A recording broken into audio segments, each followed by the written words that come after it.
Bismillahirrahmanirrahim.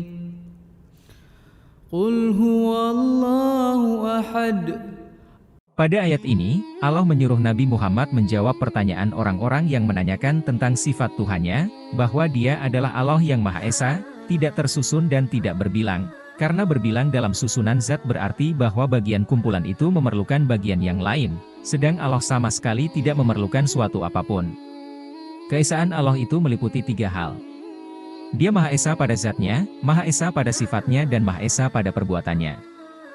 Maha Esa pada zatnya berarti zatnya tidak tersusun dari beberapa zat atau bagian.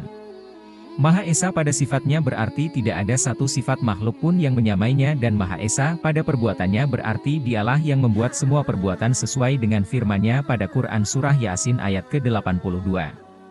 Allahus Samad. Allah menambahkan dalam ayat ini penjelasan tentang sifat Tuhan yang Maha Esa itu, yaitu Dia adalah Tuhan tempat meminta dan memohon. Lam yalid wa lam yulad. Allah lalu menegaskan bahwa Maha Suci Ia dari mempunyai anak.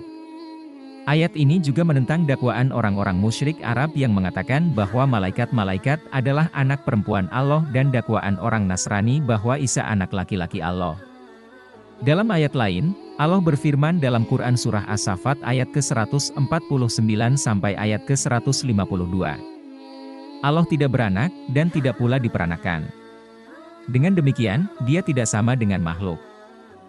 Dia berada tidak didahului oleh tidak ada. Maha suci Allah dari apa yang mereka sebutkan. Ibnu Abbas berkata, Dia tidak beranak sebagaimana Maryam melahirkan Isa dan tidak pula diperanakan. Ini adalah bantahan terhadap orang-orang Nasrani yang mengatakan Isa Al-Masih adalah anak Allah dan bantahan terhadap orang-orang Yahudi yang mengatakan Uzair adalah anak Allah. Walam yakul lahu kufuwan ahad.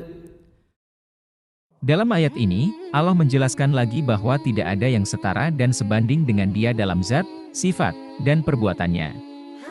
Ini adalah tantangan terhadap orang-orang yang beriktikad bahwa ada yang setara dan menyerupai Allah dalam perbuatannya, sebagaimana pendirian orang-orang musyrik Arab yang menyatakan bahwa malaikat itu adalah sekutu Allah. Surah ini meliputi dasar yang paling penting dari risalah Nabi Muhammad yaitu menauhidkan dan menyucikan Allah serta meletakkan pedoman umum dalam beramal sambil menerangkan amal perbuatan yang baik dan yang jahat, menyatakan keadaan manusia sesudah mati mulai dari sejak berbangkit sampai dengan menerima balasannya berupa pahala atau dosa.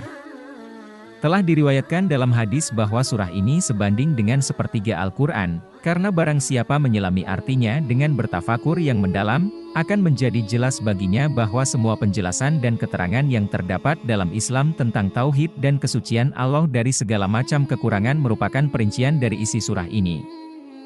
Dalam sebuah hadis disebutkan dari Aisyah, bahwasanya Rasulullah Shallallahu Alaihi Wasallam pernah mengutus seorang laki-laki dalam suatu peperangan.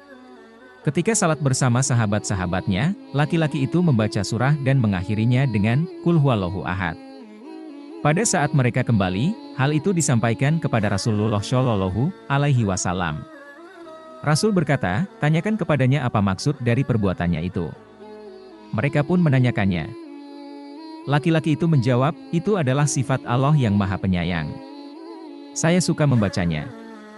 Rasulullah Shallallahu Alaihi Wasallam bersabda, beritahukanlah dia bahwa Allah mencintainya. Riwayat Muslim.